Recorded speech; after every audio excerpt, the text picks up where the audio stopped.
හයි යාළුවනේ කොහොමද ඔයාලට? අදත් මම ඔයාලව ගොඩාක් ආදරෙන් පිළිගන්නවා.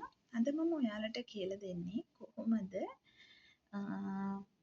ෂේප් එකක් ඉන්සර්ට් කරගන්නේ කියලා. අපි ඉස්සෙල්ලම කරන්න ඕන Word document එක open කරගන්න ඕන. ඊට පස්සේ blank document එකක් open කරගන්න. ඊට පස්සේ ඔයාලට පේනවා උඩින්ම තියෙනවා insert කියලා. මේ insert වලට යන්න. insert වලට ගියාම shape කියලා තියෙනවා.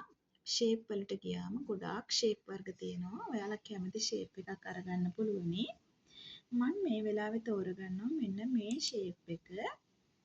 ඊට පස්සේ අපේ Word document එකටම ඇවිල්ලා shape එක ඇඳ ගන්න අවශ්‍ය තැනට ගිහිල්ලා මේ shape එක ඇඳ ගන්න පුළුවන්.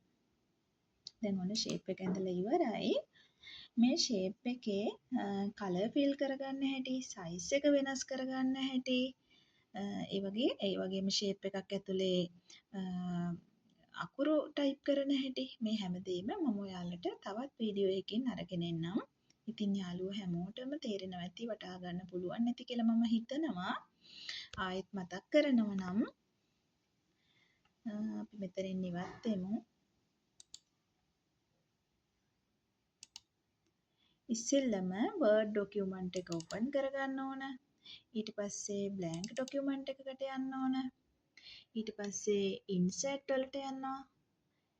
insert වලට ගිහිල්ලා shape වලට ගියාම අපිට පුළුවනි මේ ඇවිල්ලා තියෙන shape වලින් ඕනම shape එකක් අරගන්න පුළුවන්, select කරගන්න පුළුවන්.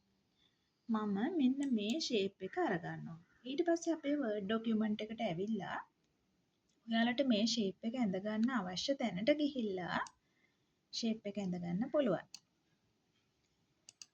හරි. ඊට පස්සේ අපිට මේ shape එකට color fill කරන්න, shape එකේ size එක වෙනස් කරන්න, ඒ වගේම shape එකක් ඇතුලේ අකුරු type කරන්න ආදී ගොඩාක් දේවල් තියෙනවා. මම ඒවත් ඉදිරියේදී තවත් වීඩියෝ එකකින් අරගෙන එන්නම්. ඉතින් මගේ යාළුවන්ට සුබ දවසක් කියලා ප්‍රාර්ථනා කරනවා. ගිහින් එන්නම්.